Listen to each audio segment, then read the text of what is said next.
Hey, everybody. My name is Derek Mazzoni. Thanks for being here. I want to talk to you a little bit about Sama, a project that I love quite a bit. And we're now 6 live streams in.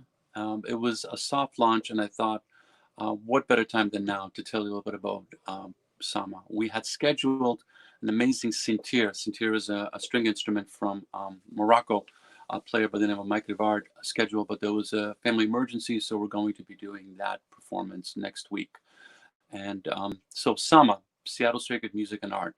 It's not an acronym. Sama is a honorific, an ancient Japanese honorific.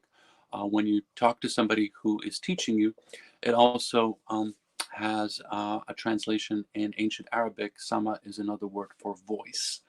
So Sama started in January. I was in New York, and my friend John Goodfellow called me up and said, "Hey, let's start a sacred music series in Seattle." I said, "Awesome, let's do it. This would be great." I've been a huge fan of sacred music, and I like working within certain margins. So, what does sacred music mean? Well, it means anything, everything from Qawwali music and its variations in Pakistan, uh, classical stylings and sacred stylings in southern India, gamelan in Indonesia, santeria and rara music in Haiti and Cuba, and many others, as well as gospel and Byzantine music, Greek Orthodox music. It's pretty broad, and its work is to enliven the spirit, lift your mood, and most importantly, to heal. Now, we did a little bit of work, it was great, and then COVID hit, and suddenly we're in a whole other world. We're not doing a music series, not for a while, because we can't gather people together. We're all living, this is like week 17 or 18 of COVID, we're in a whole other world. But we want to continue bringing this music to the world, and what better way than live streams? So we started with my dear friend and amazing musician, Amy Donaio. She spends quite a bit of time in Italy. Hopefully, she'll get back there soon. And is just a phenomenal musician and is able to channel the healing power of music, the repertoire of her background, and also something about the Southern Italian musical stylings that I love quite a bit, and it can create a powerful experience for everybody. Then we worked with Mako, a local Okinawan artist who plays the shamshen, which is the precursor of the samishen, the Japanese instrument, and Yakobo Sissoko, Gina Sala, Gino and Haji for a sevda, a piece, which is a Balkan blues style. And things started to develop in a really nice way. And I always got very excited. Things could happen. So I wanted to show you a little bit of the live streams that we've had and tell you a little bit about what is coming. We have, of course, Mike Rivard coming up next week. He is an amazing musician, bassist, and synthesizer player. He's been doing some great work in Boston on this long-running night called Club Delph at various venues, but mostly at the Lizard Lounge in Cambridge and I think it's the Skylark. No, Sinclair, sorry. And then we've got an amazing South Indian singer by the name of Falungi Shah. We've got Lauren Sklamberg of the Klezmatics. We've got Craig Judelman and Sasha Lurie doing a variation of klezmer and Ashkenazi styles. That's going to be coming up the week after that. Also, every month or so, I'm going to be doing a special Sama live stream, an interview and footage with an artist or producer who helps bring this music to the world at large. So, had something just last week with Grammy nominated and winning producer Ian Brennan, who produced Tanara Wen, he produced the Zomba Prison Project, and more. So, all of those are available on the Sama website and also available on social media where we are right now. So let's do a little recap, and then I'll tell you a bit more of what's coming. But thank you one and all for watching Sama, Seattle Sacred Music and Art.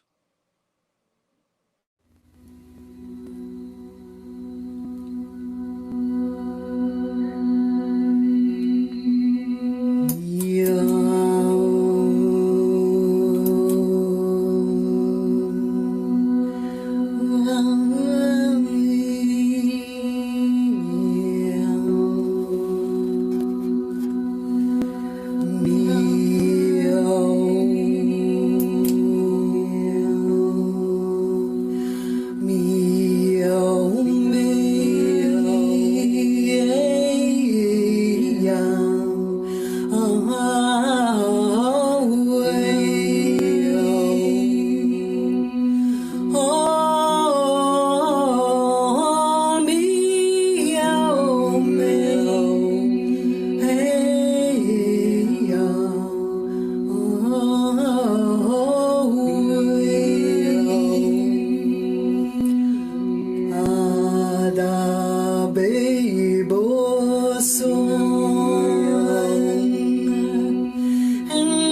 Amy Denio, amazing, amazing artist. We will feature her again in the future. And that particular piece, she was specifically talking about the healing power of actually singing. It has been found to be an amazing antidepressant. And sometimes in the musical stylings that we're going to be featuring on Sama, it is actually derived for mental health. Like there are particular chants and stylings within Ganawa music of Morocco that deal with mental health issues. And so in the bigger picture, one of the reasons that I wanted to do Sama, especially now, is that, of course, as a planet, as a species, we are under an insane amount of pressure and duress. This was before the pandemic. We were dealing with climate change. We were dealing with a lot of political and generational conflicts. And that creates an insane amount of tension. And there are ways to, of course, self-medicate, some good, some bad, but there's just something about the power of vibration and the power of music, specifically when it is in this particular setting with sacred music, healing music, spiritual music. It really does create a recharge. So you can go and either help others, help yourself, and just move through life with some energy to help us continue to grow and prosper through this. So let's go to our next artist right now to specifically look at some of the traditions and the work of this. And thank you for being here on Sama.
The Okinawan performer Mako, based in Seattle, and we've been focusing on Seattle artists. We are Seattle Sacred Music and Art, but we of course are expanding nationally and are going to be expanding internationally soon as this particular platform, Livestreams, and where we're able to get this music out and also be able to support the artists that are performing is a main goal. And a huge shout out to STG, my beloved STG Seattle Theater Group, who we are partnered with as a co-presenter, and we're going to be finding other co-presenters also, because this music needs to be shared, this music needs to be heard, this music needs to be experienced. I strongly recommend getting headphones and plugging in with that, because it really creates some pretty amazing tonality with this. So if you have them, please plug in these headphones. Discovering artists in the region and throughout this process, artists need to create. They are, of course, suffering. Venues are suffering. So we're also going to be supporting organizations and venues throughout to wherever, however we get through COVID, whatever that new reality will be. Hopefully there will be stages and there'll be opportunities for artists such as these to create and to help us all heal and get stronger through this. Let's move on to our next artist right now. This is the Bosnians and Balkans have gone through some difficult times, to put it lightly. We're going through some difficult times, and this music is the healing aspect of that. Would you say? Definitely, the poor people are actually they're known for singing while they are in trouble, and that's what the Sevdah is all about. Perfect. Okay, let's hear some music.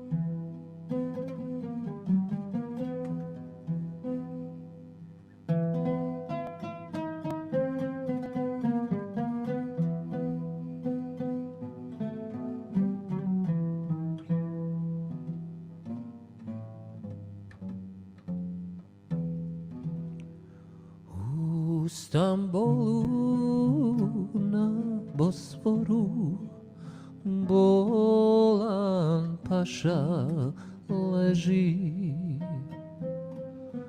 Duša mu je na izmaku, ahiretu teži. Molitva je njemu sveta, pa mu jezik s minareta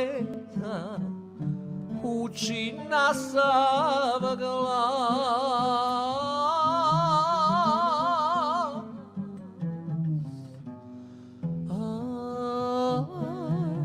Ilela, selam aleyküm. Allah ilela, selam. Sevdah is not that commercial thing. Sevdah, I would compare Sevdah with Rebetika maybe. It wasn't forbidden, it's not about forbidden things, but in a way, the emotions as explicit as in Sevdah, they are not supposed to be demonstrated that way. So, Sevdah is not something that we purposely, when we talked about it, what we're going to do for you guys tonight, we thought about something that is not, it's not pop music, if that's the question. That's not something like where, people would sing it when they gather with families, but that's not something where they would kind of kill themselves drinking with. They're popular Sevdah songs, but we kind of decided to use the ones that are more like kind of in a line what you guys are doing with like a sacred music, which is okay. What I really like about it, it's the music that was made like centuries ago, it's been chiseled over the centuries, and you don't know who the author is who made the music, but basically it's been done so many times that it's been perfected. It's like a good meal, it's not like a song that was written recently and become popular. No, this was something that was in the concept of making for like several hundred years. So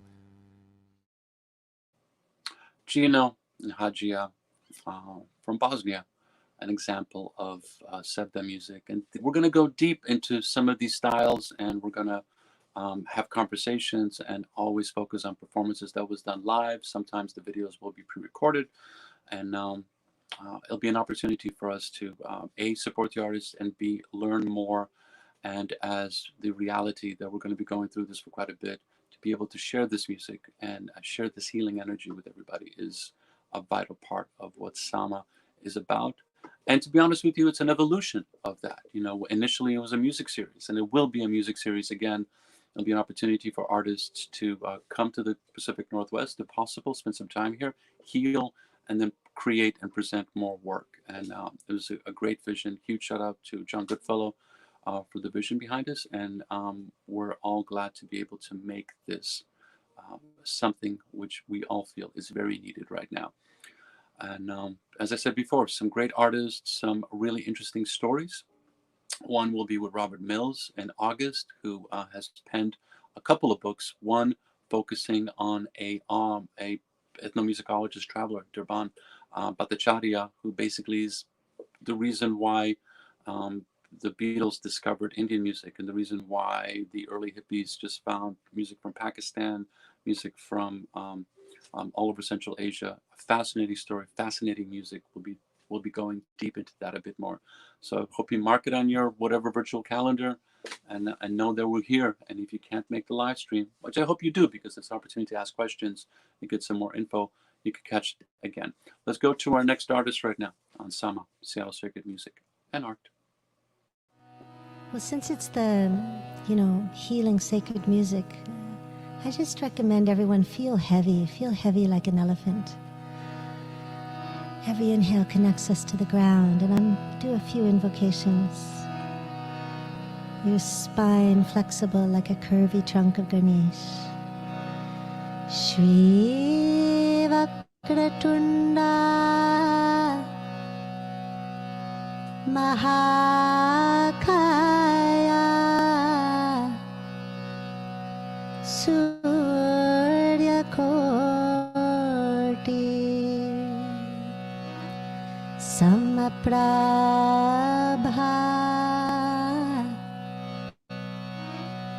Nirvignam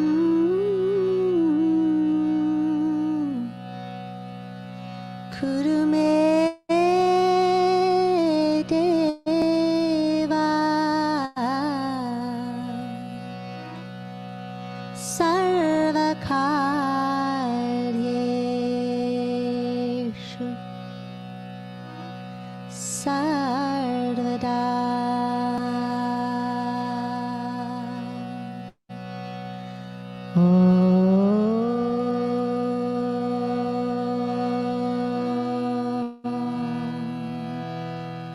Om Gungurave Namaha. Om Gungurave.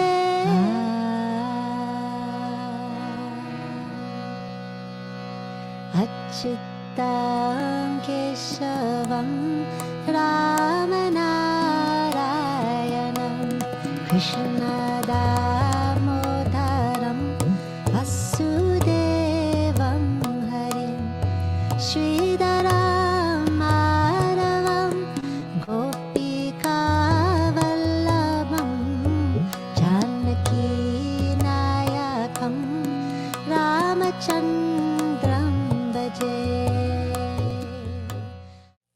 Where do we relate as beings on this planet? Shared humanity for sure, but shared beings. For example, when I sing in different languages, in one moment I'm a 14-year-old boy without any family. In another moment I'm a 300-pound woman of color of something else. But the emotions can be the same. So something that I find helpful is to really come into the body. Like even now, people in Radio Land, you can put your hand on your face and go, or on your head, And you can physically feel that vibration, Or on your chest, oh yeah, yeah. Remember who you are, And there's something about when we allow, we see something that breaks our heart, to let us feel it, and to take it into music, because music takes us from the personal to the transpersonal, from the immanent to what really connects us all. And that's, to me, the birthplace of empathy, of love, of healing.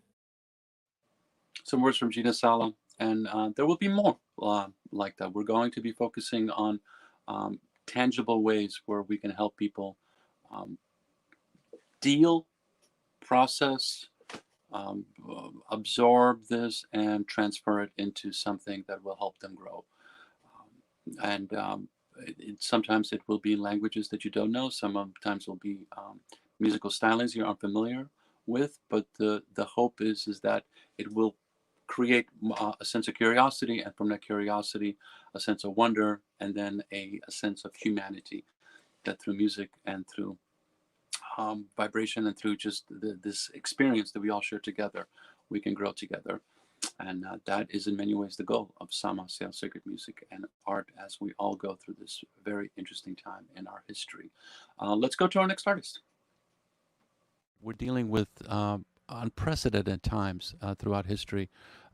We're living in history right now, a pandemic with social changes, hopefully amazing transformations that we need as much as possible. And I'm intrigued to speak to you about that, especially somebody coming from Mali and now living in the United States, and what your thoughts are on this. But would love to hear some music first. Sure, let's play some music. Well, thank you. I would like to begin this night with a beautiful song of mine, my own composition. Uh, it's called, Jamfa, which means betrayal. So, in everything that you do in your life, you have to expect someone that you can trust will betray you. So, which is not good. Sometimes it disappoints Yeah. me. But I love the song. Enjoy Okay. this one. Thank you.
Um, Kora is made of gore, like you see, it's a calabash, and the skin is a cow skin.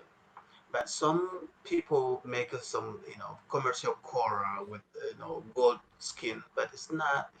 Kora doesn't go with the goat skin. Goat skin it's always good with cow skin. Mm-hmm. So this is a cow skin on the Kora, and the hardwood. We have a special tree in West Africa uh, called genu. It's a very strong wood that we make Kora.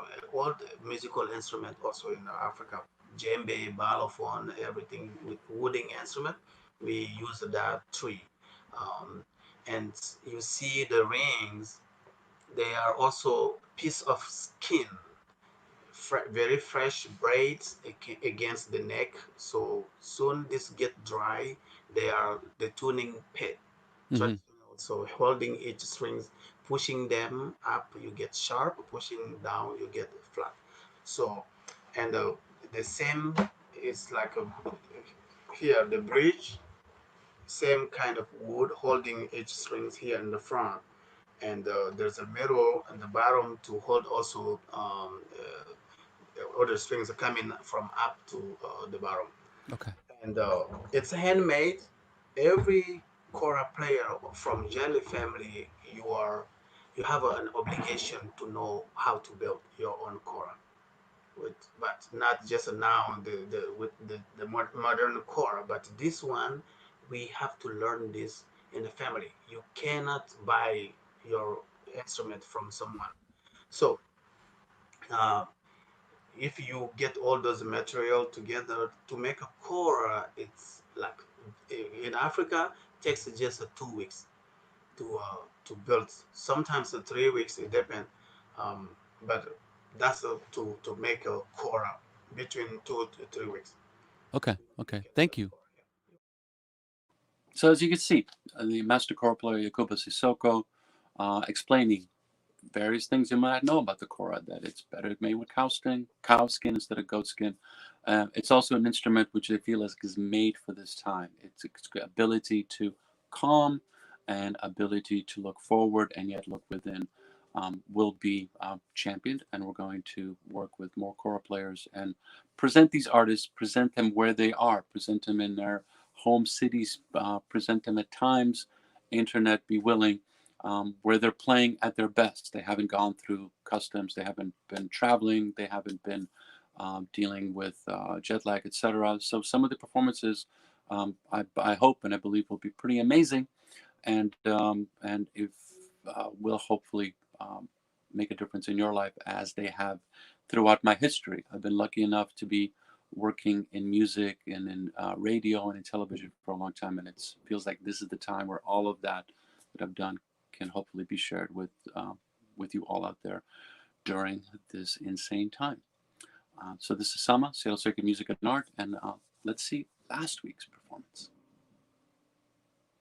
So let's actually share that, because we have footage that your wife shot of the good ones in Rwanda. So let's look at this and let's speak about them a little bit, because it's so compelling to me. Very good.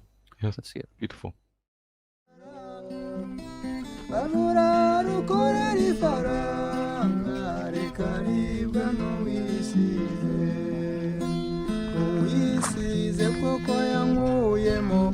ukorera umushahara umushyira n'abana baraburara baburara ukorera ifaranga rikaribwa n'uwisize.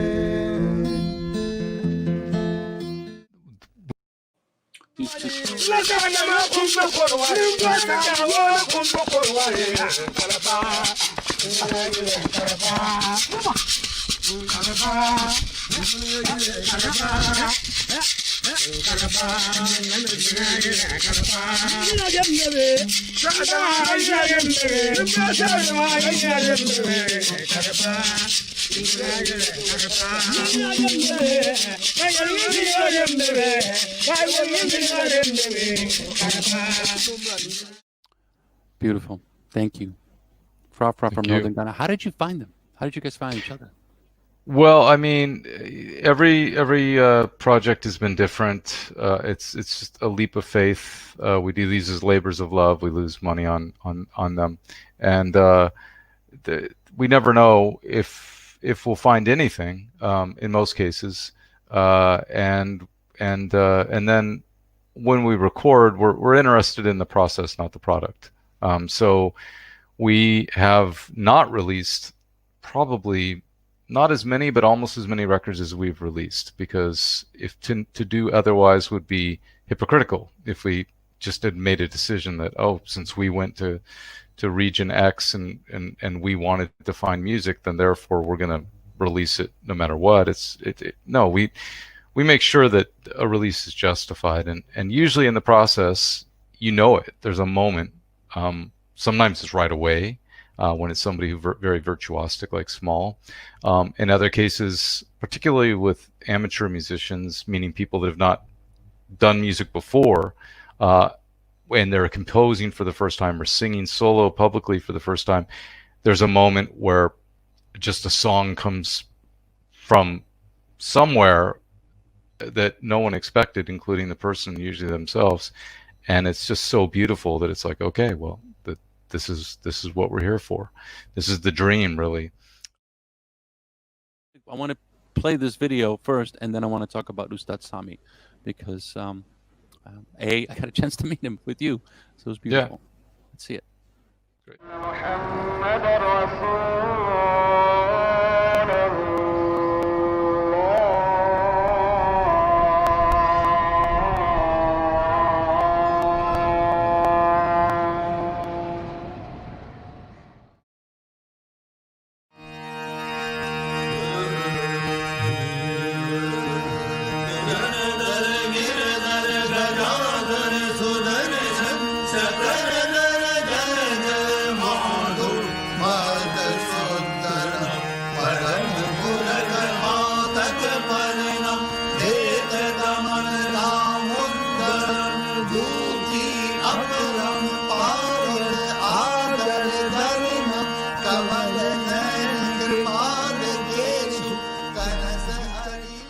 so what Ustad is doing vocally is a 49-note microtonal system. As a lot of people might know, in our system we have officially 12 notes. We usually use 7 of those 12 notes, often with blues and folk. In our culture and most other cultures historically start with 5, and then it usually grows and expands from there. And he's doing 49 notes. So that means for every one of our notes in our custom scale, I mean our normal major minor scale, he's doing an entire scale. And he spent his lifetime mastering this, and he's been really unyielding and committed to his vision. He can do the styles that other people know, like Wali, which is, you know, a celebration music, and his sons are masters of it. He can do this music, but he's chosen instead to do this ancient form that he has to re-envision because nobody knows for sure what it was, and try to recover what he sees as the lost tones, you know, the ones that have been considered wrong. And he's trying to take those negatives literally and turn them into positives, and show that they have value by exploring the subtlety of human emotion through the nuance of the notes themselves. Ian Brennan, producer, traveler, author, and there'll be others like that. So I strongly encourage you, please go to seattlesacredmusic.com and sign up for the mailing list, and we'll email you updates and information just to let you know some of these things that are coming. We have a pretty decent start of a schedule, but also reacting to things. You know, opportunities come up. I want to be able to showcase these artists. We have some special surprises coming up from Central Europe, but I don't want to jinx them. And this is going to be happening every week, mostly at 7 o'clock. Sometimes we're going to be dealing with different time zones, so it might be a little earlier, it might be later, but we're in it to win it. Seattle Sacred Music. Hopefully you're taking care of yourself, wearing a mask and doing that, and we're here. We're going to get through this together. Thank you. Peace, love, be well.